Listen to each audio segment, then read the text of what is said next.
হরে কৃষ্ণ। আজ 29শে চৈত্র 1432 ও 13ই এপ্রিল 2026 একাদশী বরু থিনি ও নীলের উপবাস। এই পবিত্র দিনে আমি ভাগবতম পাঠ করছি। আজ আমি পাঠ করছি শ্রীমদ্ ভাগবতমের চতুর্থ স্কন্দ দ্বিতীয় ভাগ পঞ্চবিংশতি অধ্যায় রাজা পুরঞ্জনের কাহিনীর শ্লোক। হরে কৃষ্ণ। 7 থেকে 9। হরে কৃষ্ণ কৃষ্ণ কৃষ্ণ হরে হরে, হরে রাম রাম রাম হরে হরে। শ্লোক 7। নারদ উবাচ ভো ভো প্রজাপতে রাজন পশূন পশ্য তয়াদ্ধরে সংজ্ঞাপীতাঞ্জীব সংঘান্নির্ঘৃণেন সহস্রশ। অনুবাদ। দেবর্ষি নারদ বললেন, হে প্রজাপালক রাজন, আপনি যজ্ঞস্থলে যে সমস্ত পশুদের নির্দয়ভাবে বলি দিয়েছেন, গগন মার্গে সেই সমস্ত পশুদের দেখুন। তাৎপর্য, যেহেতু বেদে পশু বলির নির্দেশ দেওয়া হয়েছে, তাই প্রায় সমস্ত ধর্ম অনুষ্ঠানে পশু বলি দেওয়া হয়। কিন্তু কেবল শাস্ত্রের নির্দেশ অনুসারে পশু হত্যা করেই সন্তুষ্ট থাকা উচিত নয়। সেই সমস্ত অনুষ্ঠানের স্তর অতিক্রম করে প্রকৃত সত্য জীবনের পরম উদ্দেশ্য সম্বন্ধে অবগত হওয়ার চেষ্টা করা উচিত। নারদ মুনি রাজাকে জীবনের প্রকৃত উদ্দেশ্য সম্বন্ধে উপদেশ দিয়ে তার হৃদয়ে বৈরাগ্যের ভাবনা জাগ্রত করতে চেয়েছিলেন। জ্ঞান ও বৈরাগ্য হচ্ছে জীবনের চরম লক্ষ্য। জ্ঞান বিনা জড় সুখভোগের প্রতি অনাসক্ত হওয়া যায় না, এবং জড় সুখভোগের প্রতি বিরক্ত না হলে পারমার্থিক উন্নতি সাধন করা যায় না। কর্মীরা সাধারণত জড় ইন্দ্রিয় সুখ ভোগে ব্যস্ত, এবং সেই উদ্দেশ্য সাধনের জন্য তারা যে কোনো পাপকর্ম করতে প্রস্তুত থাকে। পশু বলি এই রকম একটি পাপকর্ম ছাড়া আর কিছু নয়। তাই নারদ মুনি তার যোগশক্তির প্রভাবে মহারাজ প্রাচীন বর্হিষ্ঠকে যজ্ঞে উৎসর্গীকৃত মৃত পশুদের দেখিয়েছিলেন। ইতি শ্লোক 7। শ্লোক 8। এতে তাং সম্প্রতিক্ষন্তে সরন্ত বৈশসংতব সম্পরেতম অয় কুটৈ ছিন্দন্তুত্থিত মন্নভ। হরে কৃষ্ণ। মন্নভ। অনুবাদ। আপনি যে তাদের পীড়ন করেছেন তা স্মরণ করে এই সমস্ত পশুরা আপনার মৃত্যুর প্রতীক্ষা করছে। আপনার মৃত্যুর পর তারা ক্রোধে উদ্দীপ্ত হয়ে লৌহময় শৃঙ্গের দ্বারা আপনার দেহ ছিন্ন বিচ্ছিন্ন করবে। তাৎপর্য, নারদ মুনি মহারাজ প্রাচীন বর্হিষ্ঠকে যজ্ঞে পশু হত্যার পরিণাম সম্বন্ধে বোঝাতে চেয়েছিলেন। শাস্ত্রে বলা হয়েছে যে যজ্ঞে উৎসর্গীকৃত পশুদের তৎক্ষণাৎ মনুষ্য শরীর লাভ হয়। তেমনি যুদ্ধক্ষেত্রে ন্যায্য কারণে শত্রুর সঙ্গে যুদ্ধ করে ক্ষত্রিয়ের মৃত্যু হলে তিনি স্বর্গলোকে উন্নীত হন। মনু সংহিতায় উল্লেখ করা হয়েছে যে রাজার উচিত হত্যাকারীকে মৃত্যুদণ্ডে দণ্ডিত করা, যার ফলে তাকে যেন আর পরবর্তী জীবনে তার অপরাধমূলক কার্যের জন্য দুঃখ ভোগ করতে না হয়। সেই উপলব্ধি ভিত্তিতে নারদ মুনি রাজাকে সাবধান করে দিয়েছিলেন যে যজ্ঞে রাজা যে সমস্ত পশুদের হত্যা করেছিলেন তারা প্রতিশোধ নেওয়ার জন্য তার মৃত্যুর প্রতীক্ষা করছে। নারদ মুনি এখানে কোনো পরস্পর বিরোধী কথা বলেননি। তিনি রাজাকে বোঝাতে চেয়েছিলেন যে যজ্ঞে অত্যাধিক পশুবধ অত্যন্ত বিপজ্জনক, কারণ যজ্ঞ অনুষ্ঠানে যদি কোনো রকম নগণ্য ত্রুটিও হয় তাহলে নিহত পশু মনুষ্য জীবনে উন্নীত হতে পারে না। তার ফলে যজ্ঞ অনুষ্ঠানকারীকে সেই পশুর মৃত্যুর জন্য দায়ী থাকতে হয়, ঠিক যেমন একজন হত্যাকারী নিহত ব্যক্তির হত্যার জন্য দায়ী থাকে। কসাইখানায় যখন পশুবধ হয় তখন ছয়জন মানুষ সেই জন্য দায়ী থাকে যে ব্যক্তি সেই পশুবধের অনুমতি দেয়, যে ব্যক্তি হত্যা করে, যে ব্যক্তি সাহায্য করে, যে ব্যক্তি সেই পশুর মাংস ক্রয় করে, যে ব্যক্তি সেই পশু মাংস রন্ধন করে এবং যে ব্যক্তি তা আহার করে, সকলেই এই হত্যাকার্যে জড়িত থাকে।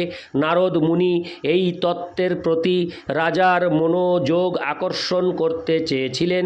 এইভাবে যজ্ঞেও পশুবধ করার নিন্দা করা হয়েছে। ইতি শ্লোক 8 শ্লোক 9।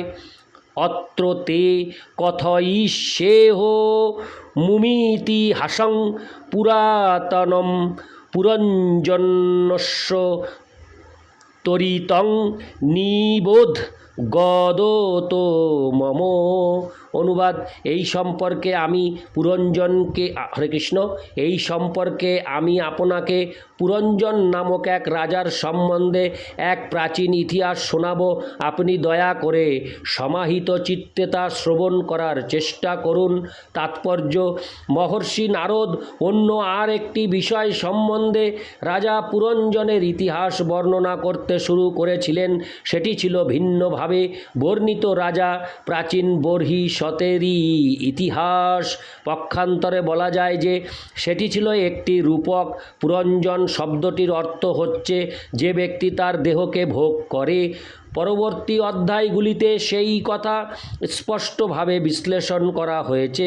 জড় বিষয়াসক্ত ব্যক্তিরা জড় জাগতিক কার্যকলাপের কাহিনী শুনতে চায়, তাই নারদ মুনি রাজা পুরঞ্জনের কাহিনী বলতে শুরু করেছিলেন। এই রাজা পুরঞ্জন হচ্ছেন মহারাজ প্রাচীন বর্হিষ্যৎ স্বয়ং। নারদ মুনি সরাসরিভাবে যজ্ঞে যে পশু বলি দেওয়া হয় তার নিন্দা করতে চাননি।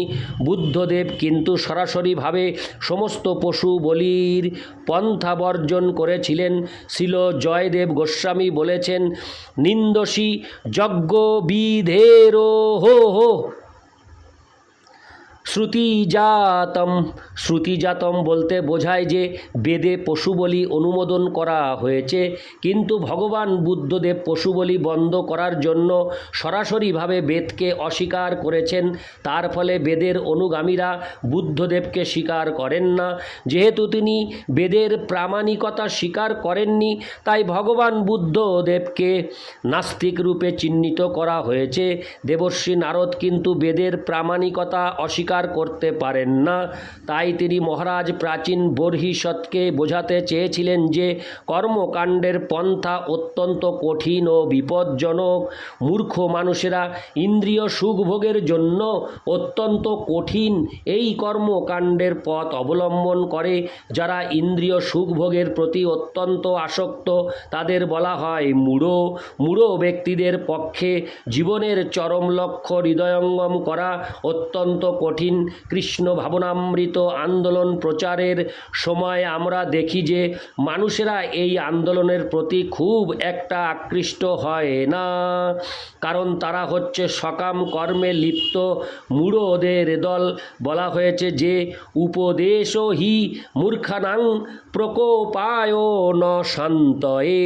মূর্খ ব্যক্তিকে যদি সৎ উপদেশ দেওয়া হয় তাহলে সে সেই উপদেশের সদ্ব্যবহার করার পরিবর্তে উপদেষ্টার প্রতি ক্রুদ্ধ হয়ে তার বিরোধী হয়। যেহেতু নারদ মুনি তা খুব ভালোভাবে জানতেন, তাই তিনি রাজাকে তার সারা জীবনের ইতিহাসের মাধ্যমে পরোক্ষভাবে উপদেশ দিয়েছিলেন। সোনা অথবা হীরের নখ বা দুল, হরে কৃষ্ণ, সোনা অথবা হীরের নথ বা দুল পরতে হলে নাক অথবা কান ফুটো করতে হয়। কর্মকাণ্ডের মার্গে ইন্দ্রিয় সুখভোগের জন্য এইভাবে দুঃখ সহ্য করা হয়। কেউ যদি ভবিষ্যতে সুখভোগ করতে চায় তাহলে তাকে বর্তমানে কষ্ট স্বীকার করতে হয়। কেউ যদি ভবিষ্যতে কোটিপতি হয়ে তা উপভোগ করতে চায় তাহলে তাকে সেই অর্থ সংগ্রহ করার জন্য বর্তমানে কঠোর পরিশ্রম করতে হয়। সেটিই হচ্ছে কর্মকাণ্ডীয়। যারা সেই মার্গের প্রতি অত্যন্ত আসক্ত তাদের নানা প্রকার বিপদের সম্মুখীন হতে হয়। মহারাজ প্রাচীন বর্হিষ্মৎকে নারদ মুনি বোঝাতে চেয়েছিলেন সকাম কর্মে যুক্ত হতে হলে কিভাবে কঠোর দুঃখ দুর্দশা ভোগ করতে হয়। যারা জড় জাগতিক কার্যকলাপের প্রতি অত্যন্ত আসক্ত তাদের বলা হয় বিষয়ী। বিষয়ীর অর্থ হচ্ছে বিষয়ের ভোক্তা, অর্থাৎ তারা কেবল আহার নিদ্রা ভয় ও মৈথুনের কার্যে লিপ্ত।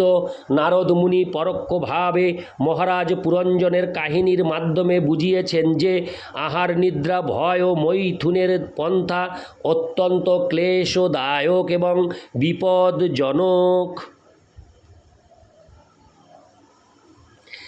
ইতিহাসম ও পুরাতনম শব্দ দুটি ইঙ্গিত করে যে জীব যদিও জড়দেহে বাস করে, এই জড়দেহে জীবের ইতিহাস অত্যন্ত প্রাচীন।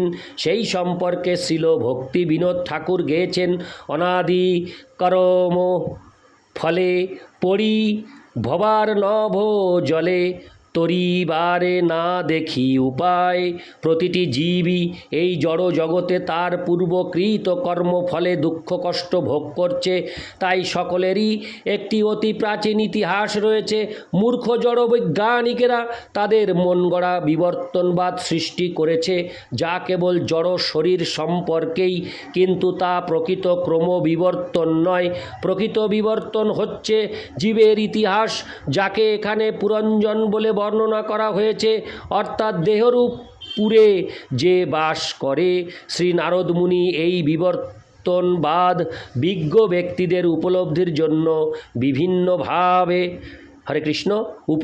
জন্য ভিন্নভাবে বিশ্লেষণ করবেন।